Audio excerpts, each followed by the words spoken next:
The covenant of grace, being a covenant, it is an agreement between two parties. Like we said earlier, that the covenant of law, word covenant means it's an agreement between two parties. So the covenant of grace is also an agreement between two parties. We mentioned earlier that the covenant of law was an agreement, was a covenant between God and people. But the covenant of grace is a covenant between the Father and the Son. It is between the Father, God the Father, and God the Son. No more people. Why no more people? Because God gave people a chance to be faithful. They all broke God's word. They were all unfaithful. So God says, I need to save you. And the only way to save you, I need the other party to be as faithful as I am, God the Father. And the only one I found to be as faithful as me is my Son. Therefore, in the New Testament, I entered into a covenant of grace between me, I, God the Father, and between my begotten, beloved Son, Jesus Christ of Nazareth. Now, since this covenant is between the Father and the Son, if we enter it, and if we come in between the two, we will ruin the covenant.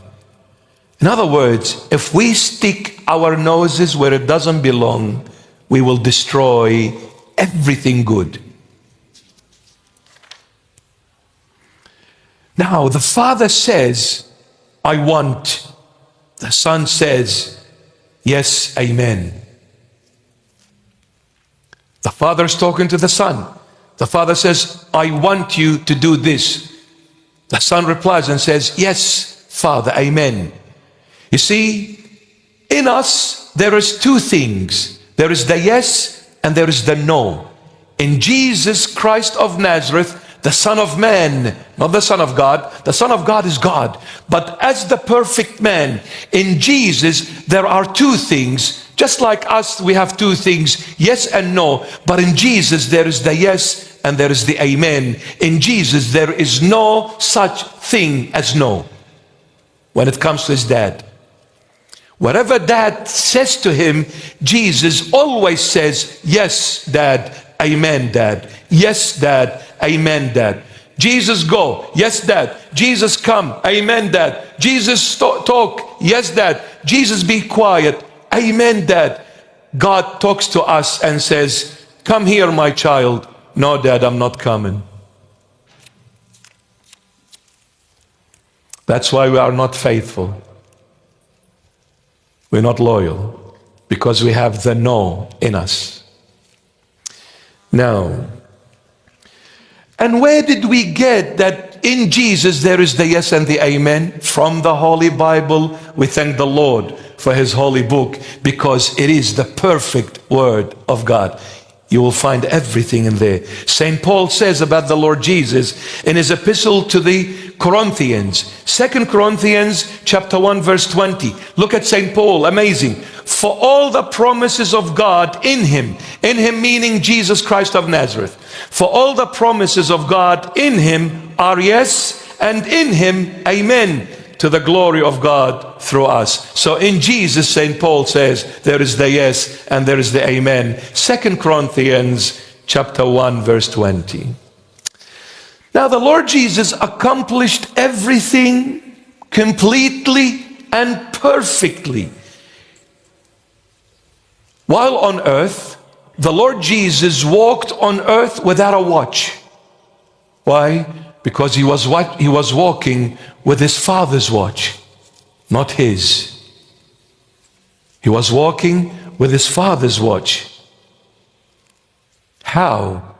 People came to the Lord Jesus and said, you need to go, you need to talk. He would reply and say, my hour hasn't come yet. Which hour? In accordance with my dad's watch. I walk, I talk, I do things when my Father's hour has come.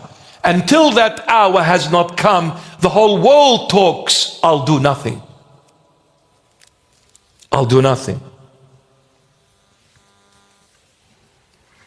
However, when that hour would come, without people saying anything to him, he would say, let's go, the hour has come.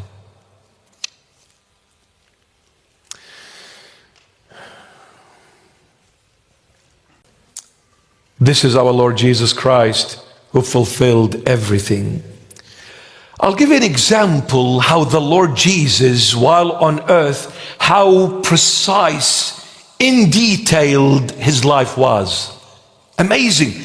He was the perfect man, not only the perfect God, but as the human being, he was so precise, so accurate, so in detailed. He was like God as a human being, so perfect. I'll give you an example.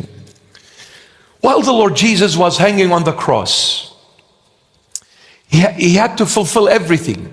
Now this is the final moment here. He is hanging on the cross, about to give his last breath and die in the flesh. Prior to that physical, biological death, he had to fulfill every single prophecy that was prophesied about the coming of the Messiah. Let me tell you, there was around roughly 303 prophecies that were mentioned about the Messiah. When he comes, he will fulfill them all. And from the time of Moses to Malachi, there is a time frame of about, it's a fifth, from the time of Moses, to the time of the Lord Jesus coming, is a period of about 1,500 years. 1,500 years. Moses prophesied, Ezekiel prophesied, Isaiah prophesied, Daniel prophesied, Zechariah, they all prophesied. Malachi prophesied. Different times, different locations, different eras, different centuries. Over 303 prophecies, the Lord fulfilled them all in 3.5 years only. In 3.5 years, the Lord Jesus fulfills all the prophecies. And there was one last prophecy, a little tiny one left for him to fulfill before he gives his last breath on the cross. What was it? There is a verse that says, and for my thirst, they gave me vinegar to drink. Psalm 69:21. And for my thirst, they gave me vinegar to drink. Psalm 69:21. Now, what is the problem? What is the problem with this verse 69:21 of Psalm? And in my thirst, they gave me vinegar to drink. If the Lord had drank the vinegar, it would have made him a bit numb, meaning this would have resulted in slightly alleviating his suffering or his pain. If he had drank that vinegar, would have made him a little bit numb, and then would have alleviated some of that suffering of his. However, the Lord Jesus had to endure all pain to the fullest. No relief whatsoever, not even a drop. But it's a prophecy. In my thirst, they gave me vinegar to drink. He needs to drink it. And if he doesn't drink it, he is breaking the prophecy of David, Psalm 69:21. And if he breaks that prophecy, that means he will no longer qualify to be the Savior and the Redeemer of the world. Because one of the conditions for Jesus Christ to be the Savior and the Redeemer of the entire world, he must fulfill all prophecies without fail. So now, what did the Lord Jesus do while hanging on the cross? He says, I thirst. Because if he hadn't said that, they wouldn't have given him anything to drink. You with me? And if they wouldn't give him anything to drink, then he's breaching Psalm 69:21. So he had to bring it to their attention, to the soldiers. He says, I thirst. Look what happens here. Now this is 1,000 years later from the prophecy of King David. It's 1,000 years later. The Lord hasn't forgotten that David prophesied 1,000 years prior to his coming. If he's not God, then I just wonder, then who is? Well, can you remember what you did yesterday, completely, fully, in order to remember 1,000 years? Only God can. Only God can. Jesus is the only way, yeah? Please. His life on earth was sinless, perfect. Everything about him is perfect. Why don't you follow him and get on with your life? Please, you'll do yourself the biggest favor. Stop searching elsewhere. You will never find anyone anywhere near Jesus Christ of Nazareth. It's impossible. Impossible.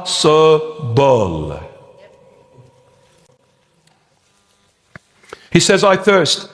Now look in John chapter 19, verses 28 to 30. Look at St. John. He is writing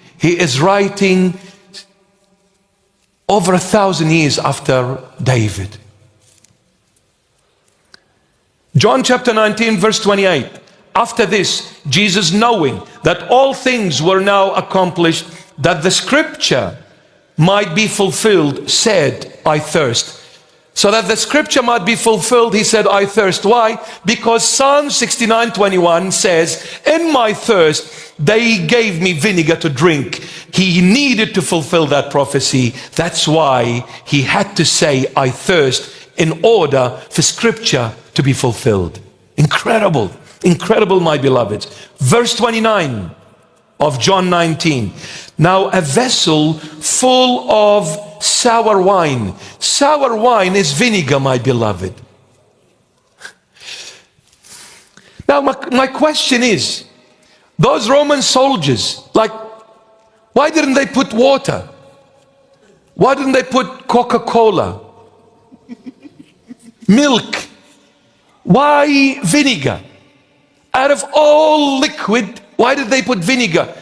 They didn't know what they were doing, but they were told what to do by God the Father, because everything is controlled by God the Father. If it wasn't my Father, you wouldn't have had any authority to even touch me, let alone to put your hand on me and bring me to judgment. But God the Father was in control. He put in their heart to fill that vessel with vinegar, because Psalm 69:21 must be fulfilled. Jesus Christ is the Messiah to fulfill all prophecies. They put in the vessel, after 1,000 years, vinegar. Well,